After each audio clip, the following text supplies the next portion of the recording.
Facebook даваа тал видео сул тал.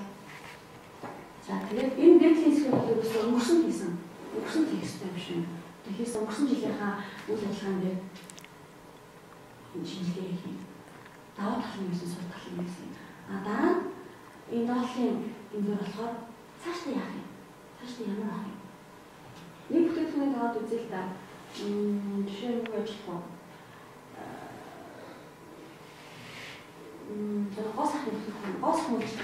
Гос ахын үйлчлэгүүд манай үйлчлэгний даваа талын юм байсан, өнгөрсөн жилдээ сул талын юм байсан.